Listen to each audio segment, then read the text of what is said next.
नमस्कार, मी परमदास जाधव. तर मोबाईलमुळे मुलं आजारी पडत आहेत आणि डॉक्टरांनी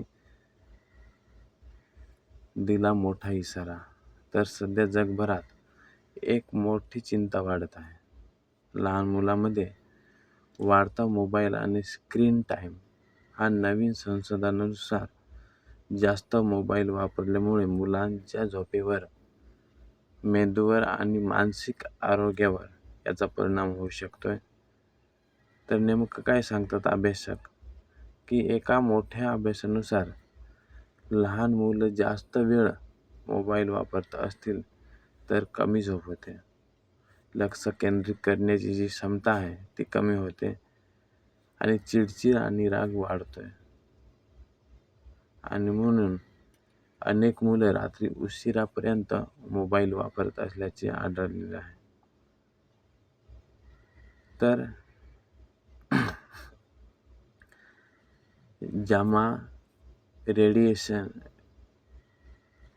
मधील जी रिपोर्टनुसार अनेक किशोरवयीन मुलं रात्री 12 नंतर फोन वापरत असतात आणि यामुळे स्लीप सायकल जी बिघडू शकते. तर काही तज्ञ सांगतात की फक्त ब्लू लाईट नाही तर मोबाईलवरील जे रील्स आहेत, गेम आणि इमोशन कंटेंट्स हे मेंदू सतत ॲक्टिव्ह ठेवतात. तर धक्कादायक उदाहरण म्हणजे एका रिपोर्टमध्ये 8 वर्षाचा मुलगा झोपेतही इंस्टाग्रामसारखा स्वीप करत होता आणि म्हणून डॉक्टरांनी याला मोबाईल ॲडिक्शन पॅटर्न म्हटलेलं आहे. तर मानसिक आरोग्यावर याचा परिणाम काय होतोय, तर जी सोशल एन्झायटी किंवा डिप्रेशन, स्ट्रेस, मोबाईल ॲडिक्शन्स याचा संबंध एक्सक्लूसिव्ह स्क्रीन टाईम सोबत आढळल्याचं सांगितलं जात आहे.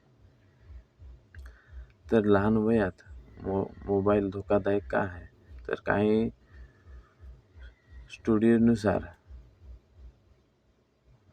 खूप लहान वयात स्मार्टफोन मिळाल्यास स्लीप प्रॉब्लेम्स, डिप्रेशन रिस्क वाढू शकते. आणि म्हणून सर्व डॉक्टर्स असं म्हणत नाही की मोबाईल म्हणजे आजार किंवा समस्या आहे.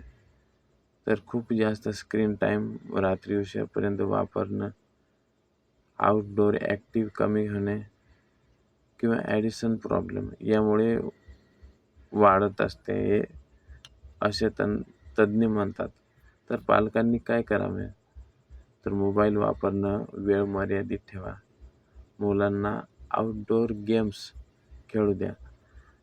झोपेपूर्वी फोन बंद करा. अभ्यास आणि फिजिकल ॲक्टिव्हिटी वाढवा. मुलांशी जास्त वेळ बोला. तर मित्रांनो, मोबाईल उपयोगी आहे, पण जास्त वापर मुलांच्या आरोग्यासाठी धोकादायक ठरू शकतोय. तुमच्या मते मुलांना किती वेळ मोबाईल हे दिला पाहिजे ते कमेंटमध्ये सांगा. आणि हा व्हिडिओ आवडला असल्यास आपल्या चॅनलला सबस्क्राईब करा. धन्यवाद.